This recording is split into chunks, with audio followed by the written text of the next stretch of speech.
शं वरुणः शन्नो भवत्वर्यमा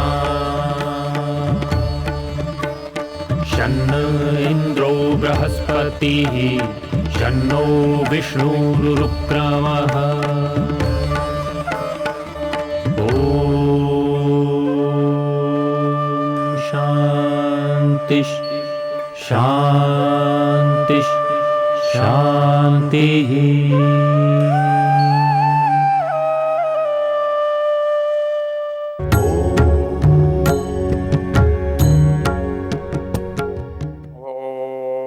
मधुमन्मे निक्रमणं मधुमन्मे परायणं वाचा वदामि मधुमद्भूयासं मधुसन्दृशः। ओम शांति शांति शांति। इस वेद ज्ञान की चर्चा में हम अथर्ववेद के प्रथम कांड के 34वें सूक्त के मंत्रों पर विचार कर रहे हैं। मंत्रों का ऋषि अथर्वा है, मंत्रों का देवता मधु वनस्पति है। इन मंत्रों में उस वनस्पति के माध्यम से मनुष्य के अच्छे व्यवहार की बात की जा रही है, मधुरतापूर्ण व्यवहार की बात की जा रही है। जो मधुरता है वो उसको ही दूसरे शब्दों में हम शिष्टता कह सकते हैं, शिष्टाचार कह सकते हैं, सभ्यता कह सकते हैं। हमारे शिष्टाचार के, सभ्यता के जितने भी प्रयास हैं वो हमारे अंदर मधुरता भरते हैं और उनसे दूसरे को भी मधुरता का बोध होता है, मधुरता का अनुभव होता है। ये कोई बहुत बड़ी चीज़ नहीं है, इसके लिए बहुत सोचने जैसी बात नहीं है।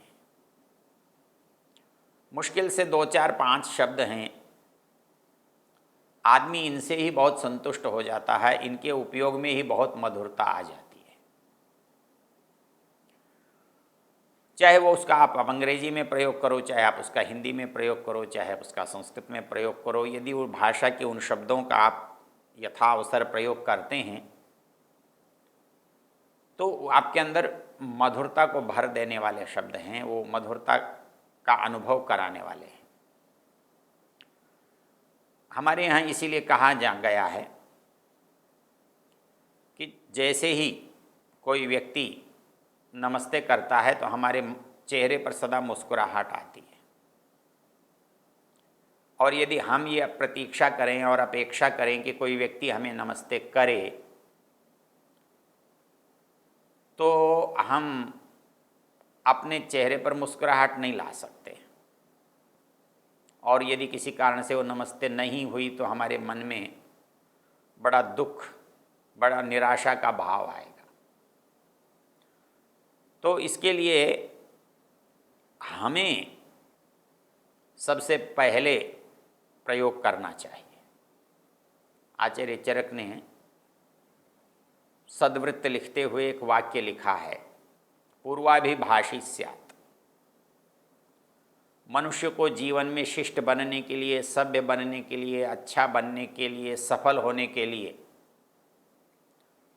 यदि कोई काम करना है तो वो ये करना है कि वो सब पहले बोलने वाला बने, पहल करने वाला बने।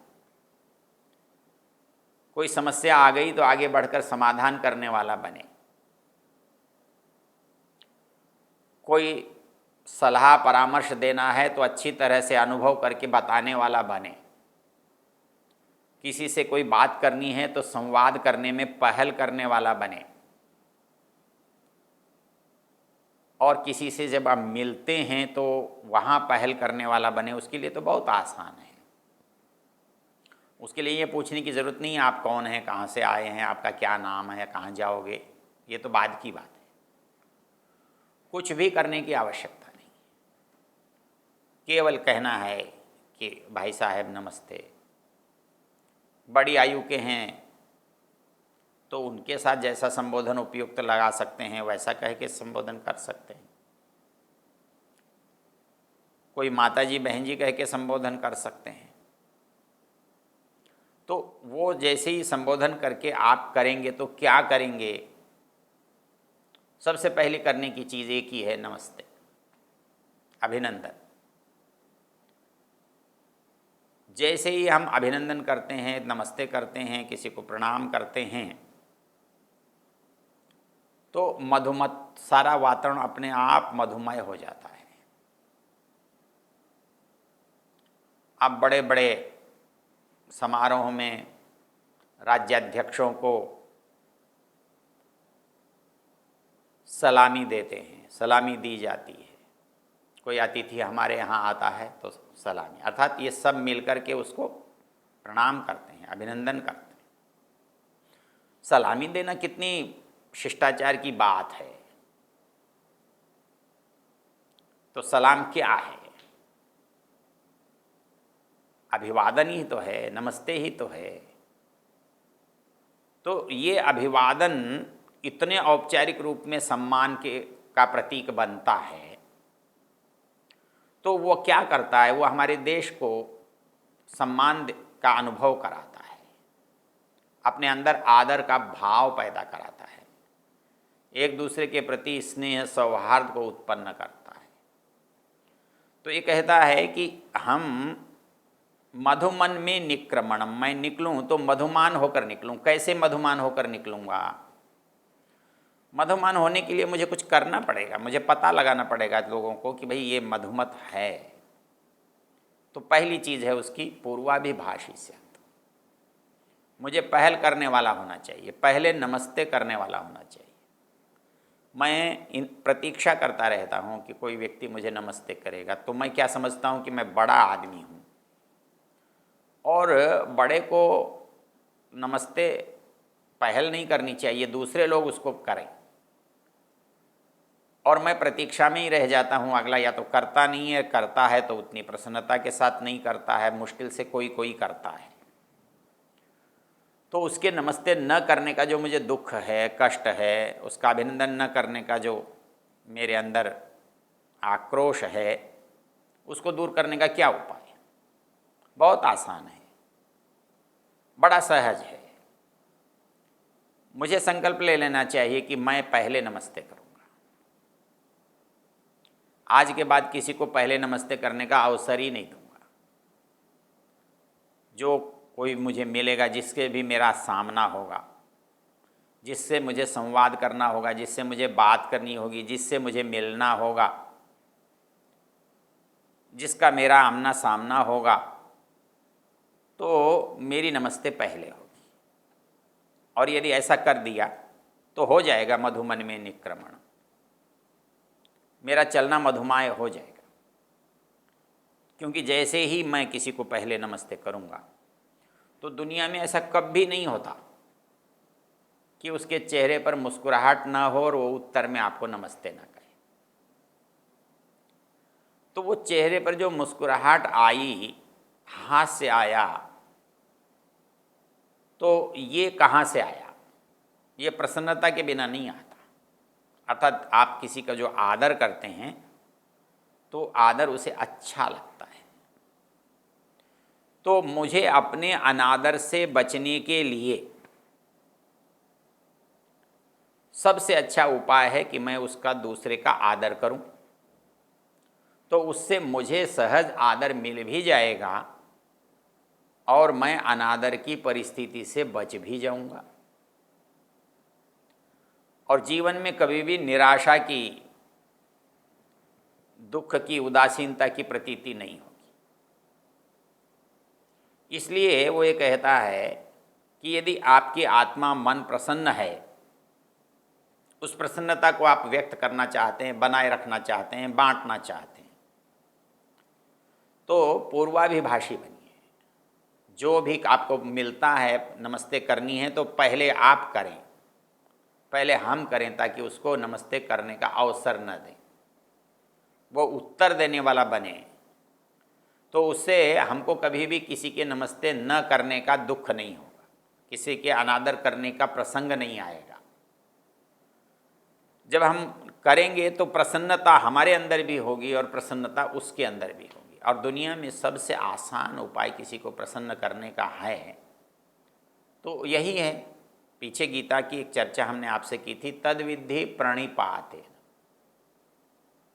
मतलब वो यदि तुम किसी से कुछ जानना, समझना, सीखना चाहते हो तो तुम्हें प्रणिपात करना होगा, नमस्कार करना होगा, नम्रतापूर्वक पैर छूने होंगे, तो आपको जो चाहिए वो मिल जाएगा।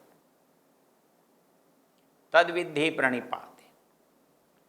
अपने यहाँ गुरु और शिष्य में इसका बहुत अधिक महत्व है। जब भी पाठ पढ़ें, जब भी दिन में मिलें, जब प्रातःकाल सायंकाल भेंट हो, तो हर बार नमस्ते करने का विधान है, क्योंकि वो हमारा स्वभाव बनना चाहिए, हमारी आवश्यकता नहीं। आवश्यकता में वो गुण नहीं है जो स्वभाव में है। प्रसन्नता स्वभाव में आती है, कृत्रिमता में प्रसन्नता नहीं आती। कहावत है कि गधे को भी बाप बनाना पड़ता है कभी समय आने पर। तो आप किसी को नमस्ते ना चाहते हुए भी करते हैं, कर सकते हैं, लेकिन वो स्वभाव नहीं है, वो एक विवशता है, एक मजबूरी है, एक परिस्थिति है। उसमें आप वैसा अभिनय कर रहे हैं, वास्तव में उसे नहीं करते। ये अभिनय की बात नहीं है, ये वास्तविकता की बात है। यदि मेरा स्वभाव बन गया है, मैं स्वभाव से किसी के प्रति नम्र हूँ, उदार हूँ, तो फिर मुझे किसी तरह का कष्ट नहीं होगा, उसको भी, उसके मन में भी मेरे को लेकर दुख नहीं होगा। इसलिए जब कभी जहाँ कहीं मुझे किसी से मिलना हो, तो ये कहता है कि पूर्वाभिभाषी स्यात्, उसे पहल करने वाला, पहले बोलने वाला, पहले पहुँचने वाला होना चाहिए। और जब पहल करेंगे, हम पहले नमस्ते करेंगे, पहले बात करेंगे, पहले पूछेंगे, तो निश्चित रूप से हम आप उसे भी प्रसन्न करेंगे और खुद भी प्रसन्न होंगे। इसलिए किसी को प्रसन्न करने का सबसे आसान उपाय है बिना कुछ व्यय किए। इसके बाद जब हम बात करते हैं तो कुछ बड़े थोड़े से शब्द हैं जिनका उपयोग करने से हमारे जीवन में बहुत प्रसन्नता रहती है। हम किसी को नाम लेकर पुकार सकते हैं, लेकिन किसी के नाम के साथ श्री या जी लगा सकते हैं। जब हम किसी के साथ श्री या जी का प्रयोग करते हैं तो उसके अंदर उसको लगता है कि ये व्यक्ति मुझे बहुत आदर से याद कर रहा है। हम पीछे भी जब किसी को आदर से याद नहीं करते तो श्री और जी का उपयोग नहीं करते। जब किसी से क्रोध में होते हैं तो उसके साथ श्री जी नहीं लगाते। जब कोई मिलता है तो नाराज होते हैं तो उसके साथ हम आप का प्रयोग नहीं करते। तो ये थोड़े से शब्द हैं, इन शब्दों का यदि हम प्रयोग करें तो हम शिष्ट भी कहलाते हैं, अच्छे भी कहलाते हैं, वातावरण को मधुर रखने वाले भी बन पाते हैं। हम जानते हैं कि अंग्रेजी में तो शिष्टाचार करने की हम चाहते हैं कि प्रयत्न होना चाहिए, अभ्यास होना चाहिए, लेकिन अपनी भाषा में उन शब्दों का उपयोग करने में हमें बड़ा संकोच होता है। हमको हर बात के लिए प्लीज़ कहने में कोई कठिनाई नहीं होती, सॉरी कहने में कोई परेशानी नहीं होती, दिन भर थैंक यू करते रहते हैं। वो कहता है कि ये शब्द सामान्य व्यवहार में सहज सबके साथ होने चाहिए। ये धन्यवाद जो है ये पढ़े लिखे के साथ नहीं, ये काम आने वाले हर व्यक्ति के साथ की आवश्यकता है। तो वो कहता है कि आप सम्मान सूचक जो शब्द हैं उनका उपयोग कीजिए। गलती के लिए, असुविधा के लिए, कष्ट के लिए क्षमा मांगना, अपने द्वारा कोई त्रुटि होने पर खेद व्यक्त करना, गलती मानना, और किसी की सहायता के लिए उससे याचना करना, उसके लिए सुंदर शब्दों का उपयोग करना, कृपया आदि बोलना, कृपा करके बोलना, अच्छा मेरे ऊपर आपकी कृपा होगी, अनुग्रह होगा। ये ऐसे जो शब्द हैं ये मनुष्य को मधुरता प्रदान करते हैं। जब कभी बच्चों से बात होती है, विद्यालयों में जाना होता है, तो मैं उनसे यही कहता हूँ कि एक बच्चा अच्छा है या एक बच्चा खराब है, उसके लिए कोई बहुत बड़े अंकों की जानने की ज़रूरत नहीं होती।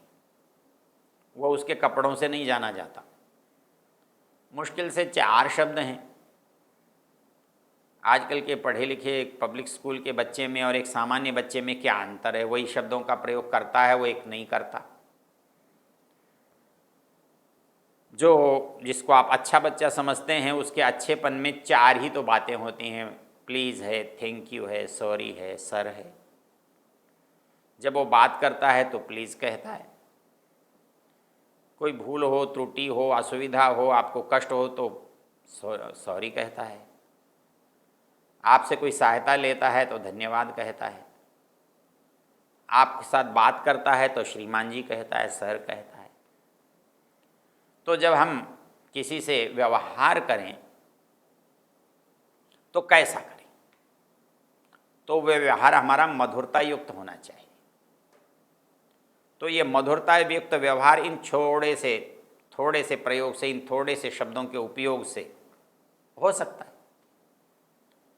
तो इसलिए जब हम कभी किसी से व्यवहार कर रहे हों, किसी के साथ संवाद कर रहे हों, किसी से कोई प्रश्न पूछ रहे हों, किसी के साथ कोई बात कर रहे हों, तो हमारे व्यवहार में जो बात आनी चाहिए वो यदि ये छोटे से 4 शब्द हमारे लिए आ जाते हैं तो हमारा जीवन जो है वो कैसा होता है? मधुमत।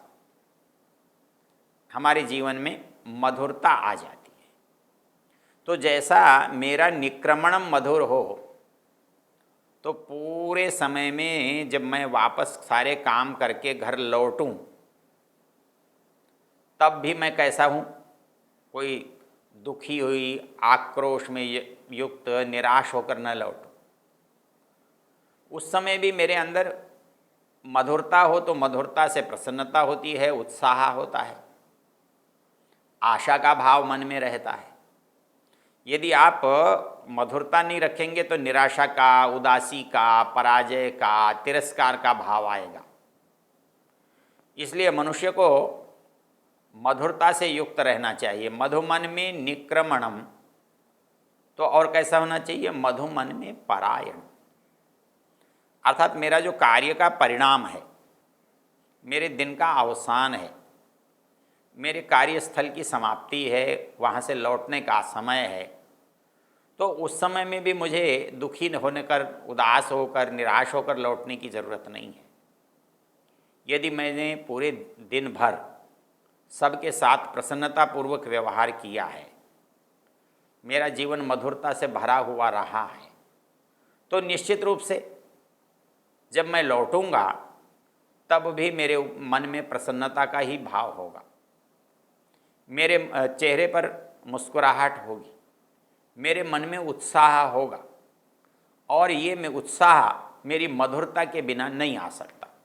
इसलिए वेद ये कहता है मधुमन में निक्रमणम, मैं घर से बाहर निकलूं तो मधुरता के साथ निकलूं, और मैं वापस लौटूं तो मधुमन में परायणम, मैं मधुमत ही रहूं, मेरे अंदर कोई विकार न हो।